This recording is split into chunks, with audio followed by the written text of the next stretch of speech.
الحمدللہ رب العالمین والصلاة والسلام علی سید المرسلین وعلی آلہ واصحابہ اجمعین۔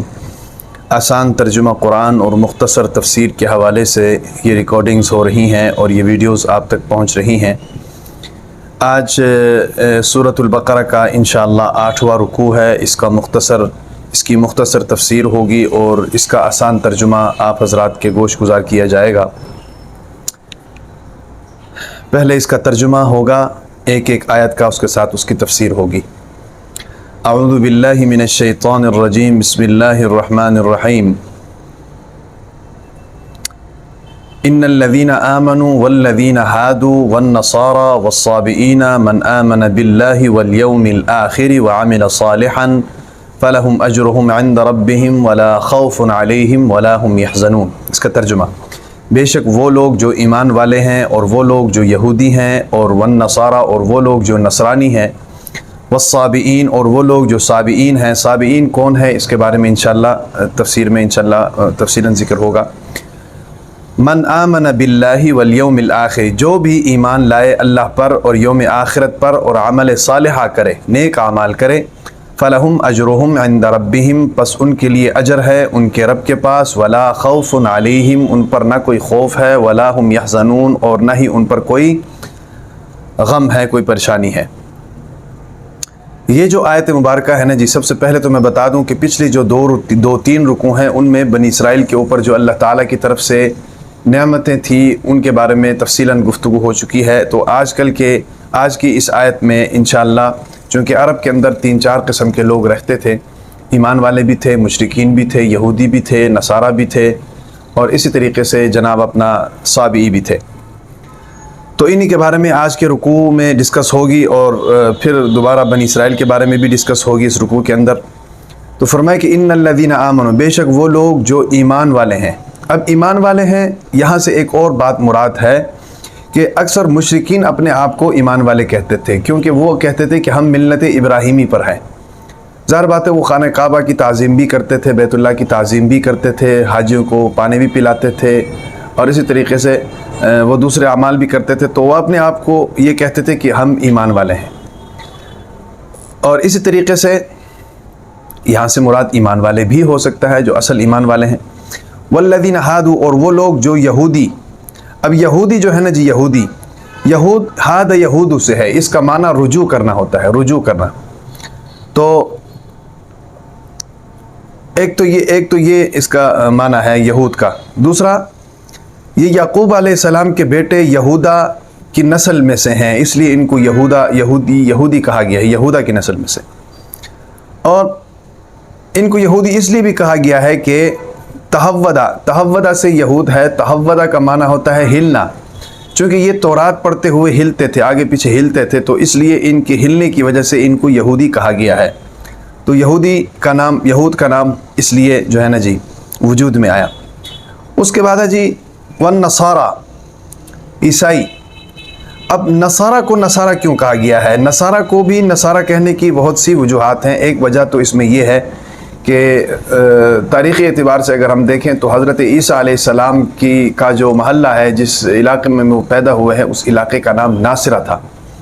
تو ان کو عیسیٰ ناصری بھی کہا کرتے تھے لوگ، تو اس وجہ سے ان کے جو ماننے والے ہیں ان کو نصارہ کہا جاتا ہے۔ اور اسی طریقے سے ان کو نصارہ اس لیے بھی کہا جاتا ہے کہ قرآن مجید کی ایک دوسری آیت ہے، اس میں حضرت عیسیٰ علیہ السلام کی بات کو اللہ تبارک و تعالیٰ نے قرآن مجید میں ذکر کیا۔ حضرت عیسیٰ علیہ السلام نے اپنے حواریین سے فرمایا کہ من انصاری الی اللہ، کون اللہ تعالیٰ کے دین کی مدد کرے گا؟ تو قال الحواریون، ان کے حواریین جو تھے، انہوں نے کہا کہ نحن انصار اللہ، ہم اللہ تعالیٰ کے دین کی مدد کریں گے۔ تو اس آیت سے بھی ان کو نصارہ کہا جاتا تھا۔ تو یہ تو ہوگی نصارہ کی بات۔ اس کے بعد ہے جی صابئین۔ صابئین کون ہے؟ صابی جو ہے نا جی، صابی لغوی اعتبار سے صابی کہتے ہیں کہ ایک چیز سے پھر کر دوسری چیز کی طرف آ جانا، اس کو صابی کہتے ہیں۔ اور اس اصطلاح میں، عرب کے اصطلاح میں، صابی اس کو کہا جاتا تھا کہ جو ایک اپنے دین کو چھوڑ کر دوسرے دین کی طرف آ جائے، اس کو صابی کہا جاتا تھا۔ صابی جو ہیں یہ حضرت داؤد علیہ السلام کو اللہ کا نبی مانتے تھے، اور ان پر ایمان تھا، لیکن ساتھ ساتھ یہ ستاروں کی بھی پرستش کرتے تھے، ستاروں کو بھی پوجتے تھے۔ عرب کے اندر مسلمانوں کو بھی صابی کہا جاتا تھا، مشرکین جو تھے وہ مسلمانوں کو صابی کہتے تھے، آپ صلی اللہ علیہ وسلم کو اور صحابہ کرام کو صابی کہتے تھے، کیونکہ وہ یہ سمجھتے تھے کہ یہ پہلے کسی اور دین پر تھے، اب اپنے آباء و اجداد کے دین کو چھوڑ کر یہ جناب انہوں نے ایک نیا دین شروع کر دیا ہے، لہٰذا یہ بھی اپنے دین سے پھر گئے ہیں، تو ان کو بھی صابی کہا کرتے تھے۔ حالانکہ صابی جو اصل میں جو صابی ہیں وہ تو ستاروں کی پرستش کرتے تھے، اور حضور نبی اکرم صلی اللہ علیہ وسلم کے بارے میں تو یہ بات ہمیں کہیں بھی نہیں ملتی ہے کہ آپ صلی اللہ علیہ وسلم کی نبوت ملنے سے پہلے کوئی ایسا کام سرزد ہوا ہو۔ حالانکہ نبوت ملنے سے پہلے تو یہ کام عروج پر تھا، شراب پینا عروج پر تھا، بے حیائی عروج پر تھی، گالم گلوچ عروج پر تھی، بد اخلاقی عروج پر تھی، اور بت پرستی عروج پر تھی۔ ان میں سے کوئی بھی کام حضور نبی اکرم صلی اللہ علیہ وسلم سے سرزد نہیں ہوا ہے۔ بہرحال یہ تین فرقے جو ہے نا جی اس وقت کے وہ آپ کے سامنے آ گئے ہیں۔ اس کے بعد جناب فرمایا کہ ان الذین آمنوا والذین ہادوا، وہ لوگ جو ایمان لائے اور وہ لوگ جو یہودی ہیں اور وہ لوگ جو نصرانی ہیں اور وہ لوگ جو صابی ہے، یہ چونکہ مشرک تھے، کسی نہ کسی درجے میں ان میں شرک پایا جاتا تھا، اس لیے ان کو یہاں پر کوٹ کیا گیا ہے۔ ایک اور بات ذہن میں رکھیں کہ شرک کی ابتدا کیسے ہوئی، شرک کی ابتدا کیسے ہوئی، یا عرب کے اندر شرک کیسے پھیلا، کیسے عرب کے اندر شرک آیا۔ یاد رکھیں کہ شرک کی جو ابتدا ہے نا جی، اولاً ابتدا شرک کی حضرت نوح علیہ السلام کی زمانے میں ہوئی تھی۔ حضرت نوح علیہ السلام کے زمانے میں جو نیک لوگ تھے، جو حضرت نوح علیہ السلام کے بعد نیک لوگ آئے تھے، ان کے ساتھ لوگوں کو بڑا اعتقاد تھا، اور اس اعتقاد کی وجہ سے لوگ ان کے پاس بیٹھتے تھے، ان سے ملاقات کرتے تھے، میل جول رکھتے تھے۔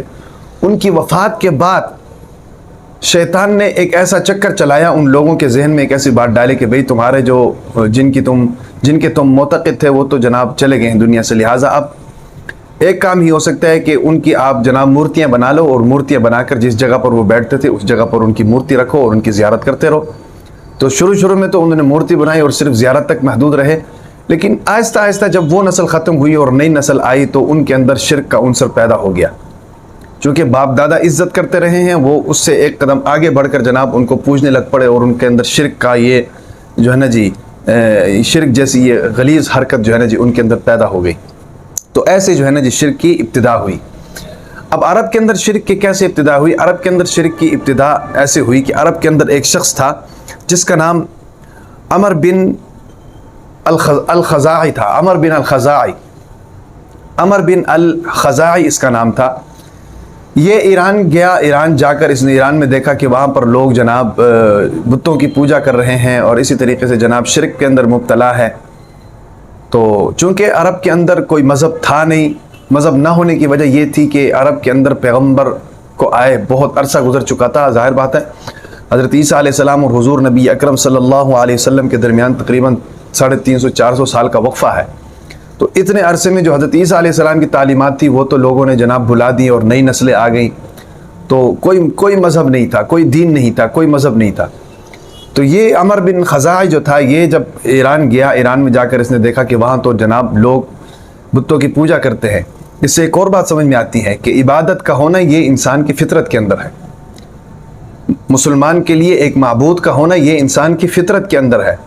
وہ ایک الگ بات ہے کہ لوگ اپنی فطرت کی خلاف ورزی کرتے ہوئے اس فطرت کو غلط جگہ پر استعمال کرتے ہیں، اور کچھ لوگ جو ہیں راہ راست پر رہتے ہیں اور اللہ تعالیٰ کو ہی معبود مانتے ہیں اور اسی کی عبادت کرتے ہیں۔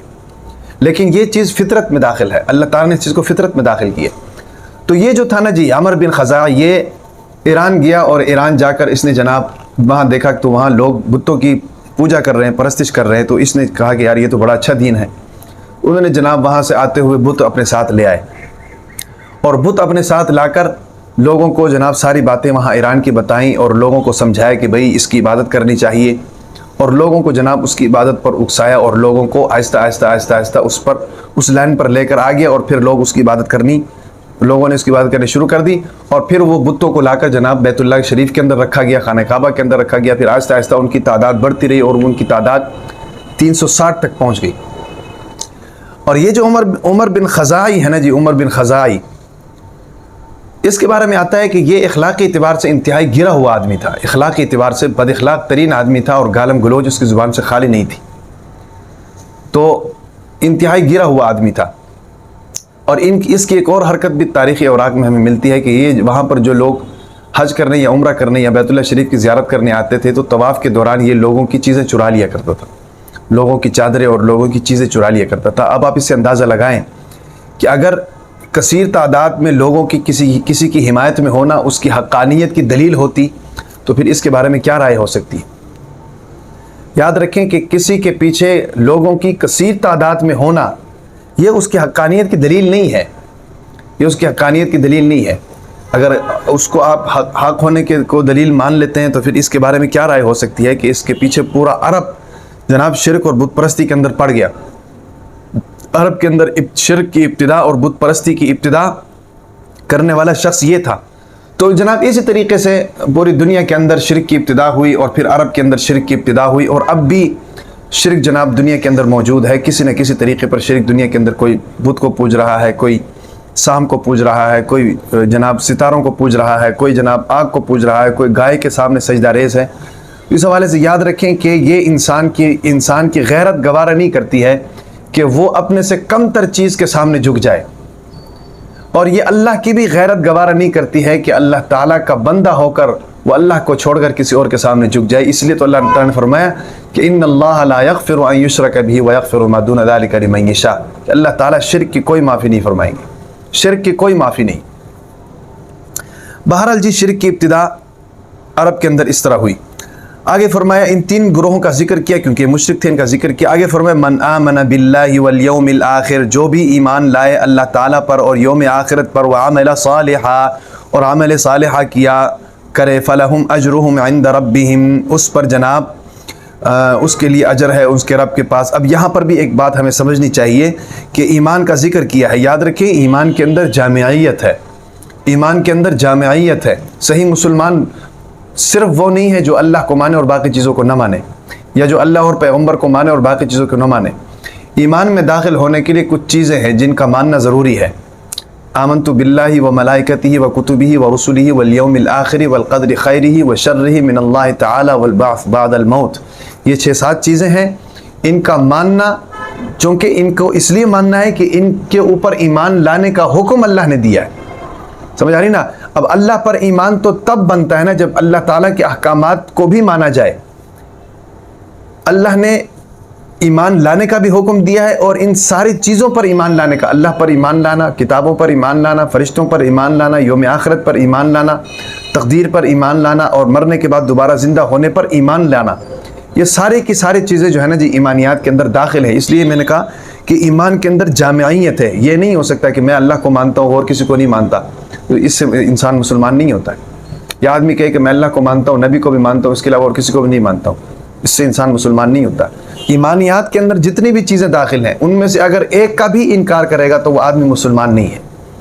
ٹھیک ہو گیا؟ اور اسی طریقے سے ایمان کو مضبوط کرنے کے لیے کیا چیزیں ہیں، اور اس چیز کا پتہ لگانے کے لیے کہ بھئی ایک آدمی مجھے دیکھے اور مجھے دیکھ کر اس کو پتہ چل جائے کہ میں مومن اور مسلمان ہوں، اس کے لیے کیا چیزیں ہیں، ان کا ہونا بھی ضروری ہے۔ ان دونوں چیزوں کو اللہ تعالیٰ نے اس کے اندر لکھا ہے۔ من آمن باللہ، جو اللہ پر ایمان لائے، والیوم الآخر، اور یوم آخرت پر ایمان لائے، اور پھر پتہ کیسے چلے گا، وعمل صالحا، اور عمل صالحہ کرے۔ ہم لوگ اپنے آپ کو مسلمان تو کہتے ہیں لیکن اعمال میں ہم لوگ سے صفر ہے۔ مسلمان تو ہم لوگ اپنے آپ کو کہتے ہیں لیکن کیا ہم اپنے گریبان میں جھانک کر دیکھیں کیا روزانہ کی 5 نمازیں پوری ہیں، حقوق اللہ پورے ہیں، حقوق العباد پورے ہیں؟ ان چیزوں کے بارے میں بھی دیکھنا چاہیے نا جی۔ ہماری شادی بیاہ، غمی خوشی ہے جناب، ہماری پیدائش، ہماری فوتگیاں، یہ ساری چیزیں کیا شریعت کے اندر ہے؟ کیا ہم اپنے عمل سے، اپنے قول سے، اپنے فعل سے اور اپنے حرکات اور سکنات سے مسلمان لگتے ہیں؟ اس چیز کے اوپر بھی غور کرنا چاہیے نا جی۔ اگر ہمارا دعویٰ یہ ہے کہ ہم مسلمان ہیں تو پھر ہمارا کام مسلمانوں والا ہونا چاہیے، ہماری سوچ مسلمانوں والی ہونی چاہیے، ہمارا قول اور فعل مسلمانوں والا ہونا چاہیے، ہمارے حرکات اور سکنات مسلمانوں والے ہونے چاہیے، ہمارا اٹھنا بیٹھنا چلنا پھرنا کام کرنا معاملات سارے مسلمانوں والے ہونے چاہیے۔ اگر ہم اپنے آپ کو کہیں مسلمان اور ہماری تمام حرکات اور سکنات غیر مسلموں والی ہیں تو منافقت اور کس کو کہیں گے؟ یہی تو منافقت ہے، اسی کو تو منافقت کہتے ہیں۔ یہی تو مکہ کے منافقین اور مدینہ کے منافقین کہتے تھے کہ ہم مسلمان ہیں، لیکن اللہ کے نبی کے سامنے مسلمانی کا دعویٰ کرتے تھے، باہر جا کر تمسخر اڑاتے تھے۔ قرآن مجید کی آیت ہے، اور آج یہی کام ہم کر رہے ہیں، تو لہٰذا ہمیں غور کرنا چاہیے۔ تو اس آیت کے اندر یہ چیز بتائی کہ عمل صالحہ کرو اور جنت بھی اسی بنیاد پر ہے. یاد رکھیں, ہم لوگ یہ سمجھا ہوا ہے نا جی, دیکھیں رزق کا معاملہ اللہ تعالیٰ کے ہاتھ میں, لیکن وہ چیز ہم نے اپنے ہاتھ میں لی ہوئی, اسی کے حصول کے لیے حلال بھی کماتے ہیں, حرام بھی کماتے ہیں, جائز بھی کماتے ہیں, ناجائز بھی کماتے ہیں, حالانکہ وہ ذمہ اللہ نے اپنے ہاتھ میں لیا. وما من دابۃ فی الارض الا علی اللہ رزقها ویعلم مستقرها ومستودعها کل فی کتاب مبین. زمین کے اوپر جتنے بھی چلنے پھرنے, اڑنے, دوڑنے, رینگنے والے جتنے بھی جانور ہیں, تیرنے والے جتنے بھی جانور ہیں, سب کا رزق اللہ کے ہاتھ میں. اور ہم نے جناب وہ اپنے ذمہ لے لیا. اور اپنے ذمہ لینے کا نقصان کیا ہو گیا؟ تو اس کے نقصان یہ ہوا کہ اس کے حصول کے لیے حلال بھی کر رہے ہیں, حرام بھی کر رہے ہیں, جائز بھی کر رہے ہیں, ناجائز بھی کر رہے ہیں, سچ بھی بول رہے ہیں, جھوٹ بھی بول رہے ہیں. آپ اندازہ لگائیں, آج میں وابڈا کے دفتر گیا تھا, میرے ساتھ جو شخصیت گئی تھی, جو آدمی میرے ساتھ گیا تھا, اس کا کوئی جاننے والا وہاں پر تھا. اس نے کہا کہ حضرت یہ میٹر ریڈر ہے اور یہ اربوں پتی ہے. میٹر ریڈر ہے اور اربوں پتی ہے. کیا ایک میٹر ریڈر اربوں پتی ہو سکتا ہے اپنی اس تنخواہ کی بنیاد پر؟ اس کے علاوہ اور کوئی بیک گراؤنڈ نہیں ہے اس کا, یا کوئی خاندانی آدمی ہو یا کوئی امیر زادہ ہو, ایسا کچھ بھی نہیں. میٹر ریڈر ہے اور اربوں پتی. تو جب یہ چیز ہم اپنے ذمے لیں گے تو پھر یہی ہوگا. سمجھ آ رہی کہ نہیں؟ اور اسی طریقے سے جنت کا جو وعدہ ہے انسان سے اللہ نے کیا ہے, وہ انسان کے ذمے ہے. آپ اچھے عمل کرو گے تو اللہ آپ کو جنت دے گا. اگر ہم اچھے عمل نہیں کریں گے تو ہمیں جنت نہیں ملے گی.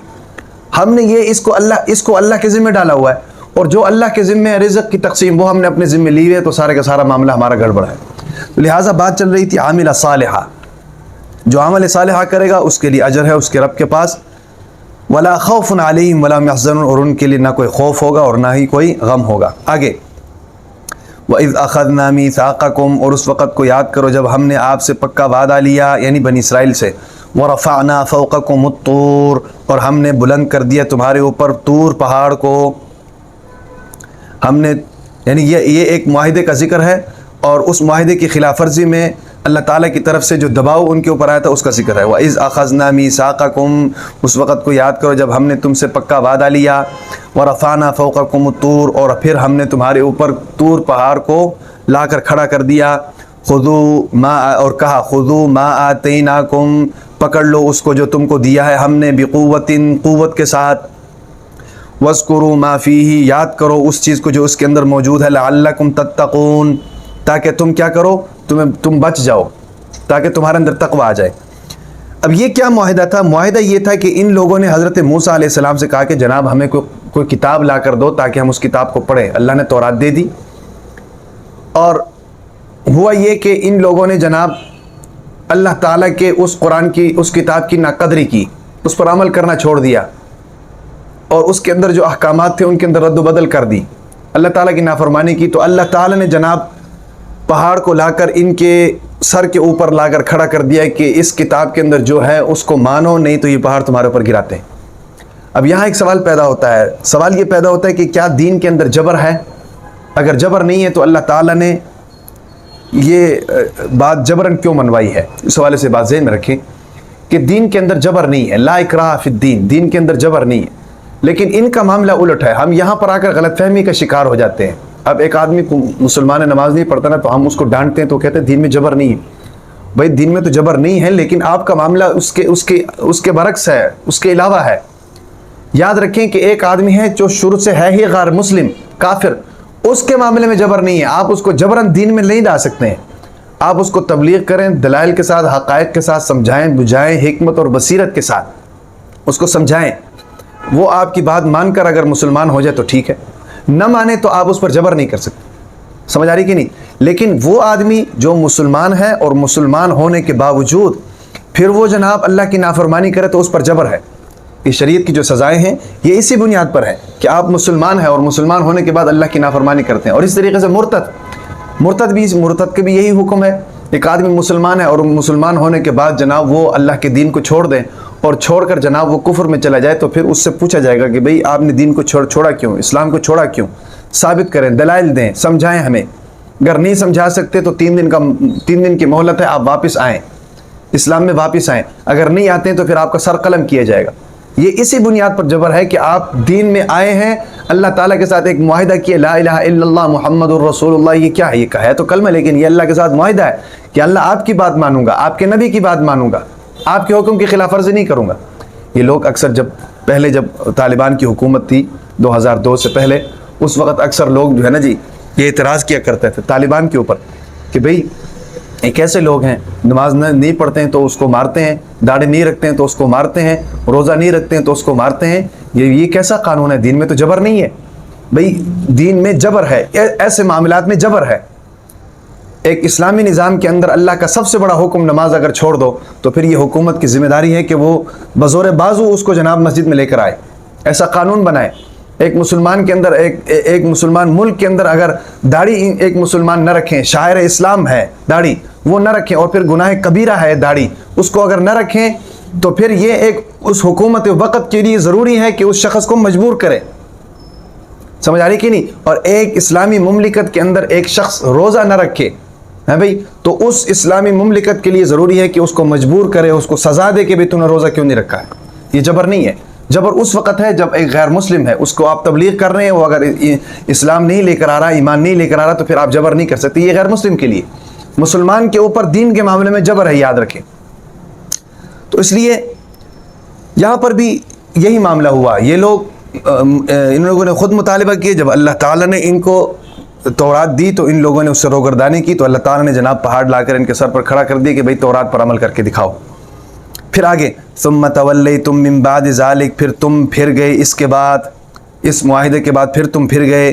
فلولا فضل اللہ علیکم، بس اگر اللہ کا فضل نہ ہوتا تمہارے اوپر، ورحمتہ، اور اس کی رحمت نہ ہوتا، لکنتم من الخاسرین، تم خسارے پانے والوں میں سے ہو جاتے۔ اچھا جی آگے وَلَقَدْ عَلِمْتُمُ الَّذِينَ اعْتَدَوْا مِنْكُمْ، اور البتہ تحقیق تم جانتے ہو ان لوگوں کو جو حد سے زیادہ گزر گئے تم میں سے، فی السبت، ہفتے کے دن میں۔ فَقُلْنَا، ہم نے ان سے کہہ دیا کہ کونوا، ہو جاؤ، قِرَدَةً خَاسِئِین، بندر ذلیل بندر ہو جاؤ۔ اب یہ کیا معاملہ ہے؟ یہ معاملہ یہ ہے کہ اللہ تعالیٰ نے بطور سزا جو ہے بنی اسرائیلیوں کو ہفتے کے دن شکار کرنے سے منع کیا تھا کہ ہفتے کے دن آپ شکار نہیں کر سکتے ہیں، لہٰذا ان کے اوپر پابندی لگ گئی۔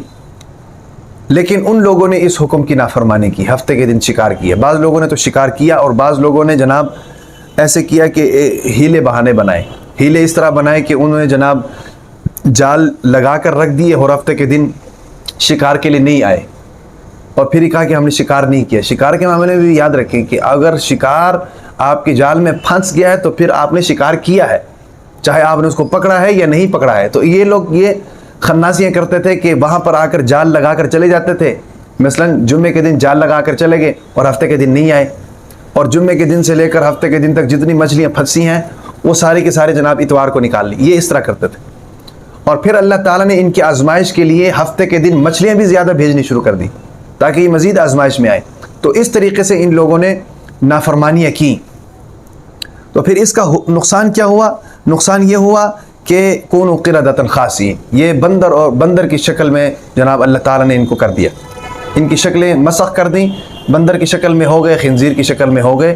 اور تفسیر کے اندر یہاں تک لکھا ہے کہ یہ جب ان کی شکلیں مسخ ہوئیں تو یہ لوگ آپس میں ایک دوسرے کو دیکھتے تھے، پہچانتے تھے، اور پہچان کر یہ لوگ روتے تھے، ایک دوسرے کو دیکھ کر روتے تھے، اور تقریباً 3 دن تک یہ زندہ رہے، اور 3 دن کے بعد جناب یہ ان کو اللہ تعالیٰ نے موت دے دیا اور یہ مر گئے۔ اور آج جو ہمارے زمانے کے جو بندر ہیں، بندر دیکھتے ہیں ہم لوگ، یہ ان کی نسل نہیں ہے۔ بعض لوگ کہتے ہیں نا یہ ان کی نسل ہے، یہ ان کی نسل نہیں ہے، یہ مستقل طور پر ایک جانور ہے۔ تو بہرحال یہ ایک عذاب کی صورت ہے، اللہ تعالیٰ کی طرف سے چہروں کا مسخ ہو جانا یہ ایک عذاب کی صورت ہے۔ اور اس حوالے سے ایک اور بات میرے ذہن میں رکھیں، حضور نبی اکرم صلی اللہ علیہ وسلم نے فرمایا کہ قرب قیامت میں میرے امت کے لوگ صبح انسانوں کی طرح ہوں گے اور شام کو بندروں اور خنزیر کی شکل میں ہو جائیں گے، یا رات کو انسانوں کی طرح ہوں گے اور صبح بندر اور خنزیر کی شکل میں ہو جائیں گے۔ تو صحابہ کرام رضوان اللہ علیہم اجمعین ڈر گئے اور فرمایا کہ اللہ کے نبی وہ کون ہوں گے؟ تو حضور نبی اکرم صلی اللہ علیہ وسلم نے فرمایا کہ وہ گانے بجانے والے، یہ گانے بجانے۔ آج دیکھ لیں کیا حالات ہیں ہمارے ملک میں، گانے بجانے والوں کو عزت دی جا رہی، ان کو ایوارڈ دیے جا رہے ہیں، صدارتی ایوارڈ دیے جا رہے ہیں، عالمی انعامات سے نوازا جا رہا ہے، اور ان کو اپریشیٹ کیا جا رہا ہے، اور پھر وہ بھی جناب اللہ کا شکر ادا کر رہے ہیں گانا گا کر۔ یہی تو گمراہی ہے بھائی، اسی کو محرومی کہتے ہیں، اسی کو ہدایت کے دروازوں کا بند ہونا کہتے ہیں، کہ ایک آدمی ساری زندگی گانے گاتا رہا، اللہ کی نافرمانی کرتا رہا، اور پھر اس پر اللہ کا شکر ادا کر رہے ہیں، شکر ادا کر رہا ہے کہ اللہ کی بڑی مہربانی ہے، اللہ کی کرم نوازی ہوگی۔ یہی اللہ تعالیٰ کی طرف سے عذاب کے راستوں کا ہموار ہو جانا ہے، یاد رکھیں میری بات۔ یہ اللہ کی نافرمانی ہے اور اس سے توبہ کرو. بہت سے لوگ ہم نے دیکھے ہیں جنہوں نے توبہ کی ہے. یہ جنید جمشید آپ کے سامنے ہے, اللہ نے کیسی جناب اس کو توبہ دی اور کیسی زندگی دی, اور پھر شہادت کی موت اللہ تعالیٰ نے اس کو دی. کس زندگی سے کس زندگی کے اندر اللہ تعالیٰ نے اس کو تبدیل کیا. بس انسان کے اندر جستجو ہونی چاہیے نا. جب جستجو ہوگی اللہ تعالیٰ والذین جاہدوا فینا لنہدینہم سبلنا, جو ہمارے راستے میں چلنے کی کوشش کرتا ہے اللہ تعالیٰ فرماتے ہیں ہم اس کو چلا دیتے ہیں. تو حضور نبی اکرم صلی اللہ علیہ وسلم نے فرمایا کہ یہ جو گانے بجانے والے ہیں قرب قیامت میں ان کی شکلیں جو ہے نا جی, ان کی شکلیں مسخ کر دیجیے. صحابہ کرام نے پوچھا کہ اللہ کے نبی کیا وہ نماز نہیں پڑھتے, کیا انہوں نے کلمہ نہیں پڑھا ہوگا, کیا وہ روزہ نہیں رکھتے ہوں گے؟ اللہ کے نبی نے فرمایا کہ وہ نمازیں بھی پڑھتے ہوں گے, وہ روزے بھی رکھتے ہوں گے, وہ جناب مسلمان بھی ہوں گے, وہ زکاتیں بھی دیتے ہوں گے, نوافل کا بھی اہتمام کرتے ہوں گے, لیکن یہ عذاب اتنا سخت ہوگا یا یہ کام اور اس کی نحوست اتنی سخت ہوگی. اللہ کے نبی نے فرمایا کہ قیامت کے دن ان کی نمازی ہونے کے باوجود بھی, ان کے روزے دار ہونے کے باوجود بھی, ان کے کلمہ پڑھنے کے باوجود بھی اللہ تبارک و تعالیٰ ان کی چہروں کو مسخ فرما دیں گے, بندر اور خنزیر کی شکل میں اللہ تعالیٰ ان کو تبدیل کر دیں گے. اس لیے ان چیزوں سے بچنا چاہیے, یہ بھی عذاب کی ایک صورت ہے. اچھا جی, آگے فرمایا وَإِذْ قَالَ مُوسَىٰ فَجَعَلْنَاهَا نَكَالًا لِمَا بَيْنَ يَدَيْهَا, ان کے بارے میں ذکر فرما رہے فَجَعَلْنَاهَا نَكَالًا لِمَا بَيْنَ يَدَيْهَا, اور پس ہم نے بنا دیا ان کو عبرت ان لوگوں کے لیے جو ان سے پہلے ہیں, وما خلفها, اور ان لوگوں کے لیے بھی جو ان کے بعد آئیں گے, وموعظۃ للمتقین, اور یہ متقین کے لیے ایک نصیحت ہے اللہ کی طرف سے. یعنی ان کو نشان عبرت اللہ تعالیٰ نے بنا دیا, بندر اور خنزیر. دیکھو نا بعد میں آنے والوں کے لیے عبرت کیا ہے ہمیں بھی پتہ چل رہا ہے. قرآن کی صورت میں اللہ تعالیٰ نے ہم تک یہ خبر پہنچا دی ہے, ہمیں بھی ان چیزوں سے بچنا چاہیے. آگے بھی ایک بہت بڑا واقعہ بنی اسرائیل کا ایک واقعہ ہوا تھا, اس کے بارے میں اللہ تبارک و تعالیٰ ذکر فرما رہے ہیں. وہ واقعہ میں سب سے پہلے آپ کے گوش گزار کر دوں کہ بنی اسرائیل کے اندر ایک شخص تھا, بڑا ہی امیر کبیر آدمی تھا, تو اس کو قتل کر دیا گیا. اب قتل کرنے والے کون تھے اس کے بارے میں دو رائے ہیں. بعض حضرات کہتے ہیں کہ وہ اس کے کزن تھے, اس کا آگا پیچھا کوئی نہیں تھا, صرف اس کے کزن تھے. کزن نے قتل اس لیے کیا کہ ان کے پاس جناب پیسہ تھا, اس پیسے کے حصول کے لیے وراثت کی صورت میں اس کو قتل کیا. ایک تو یہ بات جو ہے نا جی تفسیر سے ہمیں معلوم ہوتی ہے. دوسری ایک اور بات ہمیں معلوم ہوتی ہے کہ اس کو قتل کرنے والا جو ہے اس کا اپنا بھتیجا تھا, چونکہ اس امیر آدمی کی ایک بیٹی تھی, اس بیٹی کے ساتھ وہ رشتہ کرنا چاہتا تھا. اس چچے نے اس کا انکار کر دیا. اس لڑکے نے سوچا کہ بھئی اس چچے کو قتل کرنا چاہیے, ایک تیر سے دو نشان, چچے کو قتل کرنا چاہیے. چچے کو قتل کروں گا تو مجھے دو فائدے ہوں گے, بیٹی کا بھی نکاح اس کی بیٹی کا میرے ساتھ نکاح ہو جائے گا. دوسرا جو ہے نا جی جناب وہ میرا چچا تھا, جناب اس کا وراثت کا مال مجھے مل جائے گا, آدھا اس کی بیٹی کو مل جائے گا, آدھا مجھے مل جائے گا. اللہ خیر سے اللہ. تو لہٰذا یہ دو صورتیں تھی اس کے قتل کی. بہرحال اس کو قتل کیا گیا. قتل کرنے کے بعد جناب وہ جو قاتل تھا اس نے خود ہی شور مچانا شروع کر دیا, کیونکہ قتل بھی اس نے کیا ہے اور گواہ بھی کوئی نہیں ہے, اس کو دیکھنے والا بھی کوئی نہیں ہے, خود ہی مدعی ہے. تو لہٰذا اس نے شور مچانا شروع کر دیا, اور پھر قوم قبیلے اکٹھے ہو گئے. قوم قبیلے نے ایک دوسرے کے اوپر جناب الزامات لگانے شروع کر دیے. لڑائی کا اندیشہ ہو گیا. تو وہاں سے کچھ لوگ آئے حضرت موسیٰ علیہ السلام کے پاس, ان سے کہا کہ بھئی آپ تو اللہ کے پیغمبر ہیں, لہٰذا آپ دعا کریں کہ اللہ تعالیٰ اس مسئلے کو حل کرے. تو انہوں نے حضرت موسیٰ علیہ السلام نے اللہ تعالیٰ سے دعا کی کہ اللہ یہ مسئلہ ہے. تو اللہ تعالیٰ نے حکم دیا کہ بھئی ایک گائے ذبح کرے, گائے ذبح کر کے اس گائے کا کچھ حصہ اس مقتول کے جسم کے ساتھ لگائیں, اللہ کے حکم سے وہ زندہ ہو جائے گا, زندہ ہو کر بتا دے گا کہ مجھے قتل کرنے والا کون ہے. اب یہ اللہ کا سمپل حکم تھا, اور بنی اسرائیلیوں کو چاہیے تھا کہ اس حکم پر عمل کر کے دکھائے. انہوں نے کیا کیا, سب سے پہلے تو انہوں نے شکوہ کیا موسیٰ علیہ السلام سے کہ آپ اللہ کے پیغمبر ہو کہ ہمارے ساتھ مذاق کرتے ہیں. تو موسیٰ علیہ السلام نے کہا کہ بھئی میں کیوں مذاق کروں, میں پیغمبر ہوں, پیغمبر بھلا کیسے ایسے مذاق کر سکتا ہے کہ ان کی امت اتنے کرب سے گزر رہی ہے. یہ اللہ کا حکم ہے, سیدھا سادہ حکم ہے, لہٰذا آپ اس حکم پر عمل کرو. تو انہوں نے بجائے حکم پر عمل کرنے کے انہوں نے بات کو جناب طول دینی شروع کر دی کہ بھئی گائے کیسا ہونا چاہیے, اس کا رنگ کیسا ہونا چاہیے ہے بھئی, اور کس عمر کی گائیں ہونی چاہیے, کون سی کوالٹیز اس کے اندر ہونی چاہیے. تو انہوں نے اس بات کو جتنا لمبا کیا, اللہ تعالیٰ نے اس گائے کے حصول کے لیے اتنی ہی دشواریاں ان کے سامنے لا کر کھڑی کر دی. انہوں نے کہا کہ رنگ کیسا ہونا چاہیے, اللہ نے کہا کہ زرد رنگ کا ہونا چاہیے. اب وہ زرد رنگ والا ڈھونڈ کے لے کر آؤ. اللہ نے کہا کہ ایسا رنگ ہونا چاہیے جو دیکھنے والے اس رنگ کو دیکھ کر خوش ہو جائیں. اب ایسا رنگ ڈھونڈ کر لے کر آؤ. اللہ نے کہا کہ نہ بوڑھا ہونا چاہیے, نہ زیادہ کیا نام ہے, نہ زیادہ چھوٹا ہونا چاہیے, نہ زیادہ بوڑھا ہونا چاہیے. اب ایسا جانور کہاں سے ملے گا, اس جانور ڈھونڈ کے لے کر آؤ. یعنی کہ ان کے لیے وہ جانور لینا انتہائی مشکل ہو گیا. اور پھر ہوا یہ کہ اللہ تعالیٰ نے اس کا فائدہ ایک غریب لڑکے کو پہنچا دیا. غریب لڑکے کو کیا پہنچایا کہ اس کوالٹی کا جانور ایک غریب لڑکے کے پاس تھا جس کے ماں باپ چلے گئے تھے دنیا سے. اب ہوا یہ کہ اس کے پاس یہ ایک ہی گائے تھی. اب یہ گائے لینے کے لیے اس لڑکے کے پاس پہنچے. لڑکے نے کہا کہ جی میں تو نہیں بیچتا ہوں, میرے پاس تو صرف یہی ہے. اس نے کہا کہ جی آپ جتنی قیمت کہیں گے میں اتنی قیمت آپ کو دینے کے لیے تیار ہے. اس نے کہا کہ جی بھائی اس کو پھر ذبح کرو اور ذبح کر کے اس کی کھال میں سونا بھر کر مجھے دو, پھر میں یہ جانور تمہیں دوں گا. اور ان کو چاروں نچار ایسا کرنا پڑا. انہوں نے اس کو ذبح کیا اور اس کی کھال جو تھی اس میں چمڑا جو تھا اس میں سونا بھر کے اس لڑکے کے حوالے کیا. تو یہ نوبت یہاں تک اس لیے پہنچی تھی کہ یہ لوگ جو ہے نا جی خرمست تھے, اللہ تعالیٰ کے احکامات کا مذاق اڑانے والے تھے. تو اس لیے اللہ تعالیٰ نے ان کو الجھایا. اگر سیدھی سادھی یہ بات مان لیتے, کسی بھی گائے کو ذبح کر لے تو اللہ کا حکم زندہ تو اللہ نے کرنا تھا, گائے نے تو نہیں کرنا تھا, تو حکم تو اللہ کا ماننا چاہیے تھا. تو انہوں نے تول دیا تو اللہ تعالیٰ نے ان کے لیے وہ معاملہ دشوار کر دیا. اچھا جی, اب وہ واقعہ یہ ہے جی وَإِذْ قَالَ مُوسَىٰ لِقَوْمِهِ, اور اس وقت کو یاد کرو جب کہا موسیٰ علیہ السلام نے اپنی قوم کو ان اللہ یأمرکم, کہ بے شک اللہ تعالیٰ تمہیں یہ حکم دیتا ہے کہ ان تذبحوا بقرہ, کہ ذبح کرو تم گائے کو. بقرہ جو ہے نا جی گائے بیل دونوں پر بولا جاتا ہے. قالوا, انہوں نے کہا تتخذنا ہزوا, اے موسیٰ علیہ السلام کیا آپ ہمارے اوپر مذاق اڑاتے ہیں, ہمارا ٹھٹھا کرتے ہیں. قال اعوذ باللہ ان اکون من الجاہلین, موسیٰ علیہ السلام نے کہا کہ میں اللہ کی پناہ میں آتا ہوں یہ کہ میں ناواقفوں میں سے ہو جاؤں, یعنی کہ میں ایسا کیسے کر سکتا ہوں. قالوا, انہوں نے کہا کہ ادعو لنا ربک یبین لنا ما ہی, کہ دعا کرو اپنے رب سے, یعنی پوچھو اپنے رب سے, دعا کرو اپنے رب سے کہ کیا کس بات کی, یبین لنا, کہ ہمارے لیے واضح کر دیں کہ وہ ما ہی کیسا جانور ہونا چاہیے, یعنی کیسی گائے ہونی چاہیے. اب یہاں سے اللہ تعالیٰ جو ہے نا جی ان کو دشواری کی طرف لے کر جا رہے ہیں. قال انہ یقول انہا بقرۃ لا فارض ولا بکر, کہا موسیٰ علیہ السلام نے کہ اللہ تعالیٰ فرماتے ہیں کہ وہ ایسی گائے ہونی چاہیے لا فارض ولا بکر, نہ وہ جناب بوڑھی ہو اور نہ ہی وہ جناب چھوٹی ہو, یعنی عوان بین ذالک, درمیانی گائے ہو. ففعلوا ما تؤمرون, پس کر گزرو جس کا اللہ نے تمہیں حکم دیا ہے. پھر موسیٰ علیہ السلام نے سمجھایا کہ بھی اللہ نے حکم دیا چپ کر کے کرو, لیکن وہ کہاں بات ماننے والے تھے. انہوں نے پھر آگے سے نیا مطالبہ کر دیا. قالوا, انہوں نے کہا کہ ادعو لنا ربک یبین لنا ما لونها, کہ دعا کرو اپنے رب سے کہ ہمارے لیے وضاحت کر دے کہ اس کا رنگ کیسا ہونا چاہیے. قال انہ یقول انہا بقرۃ صفراء, تو حضرت موسیٰ علیہ السلام نے فرمایا کہ اللہ تعالیٰ فرماتے ہیں کہ وہ گائے جناب زرد رنگ کی ہونی چاہیے. فاقع لونها تسر الناظرین, اور اس کا رنگ بے عیب ہونا چاہیے جو دیکھنے والوں کو خوش کر دے, یعنی ایسا رنگ ہو کہ دیکھنے والے جناب خوش ہو جائیں اس کو دیکھ کر. جس طرح ہمارے قربانی میں ہم دیکھتے ہیں جانور, حالانکہ جانور شکل و صورت میں ایک جیسے ہوتے ہیں لیکن بعض جانوروں کی الگ خوبصورتی ہوتی ہے.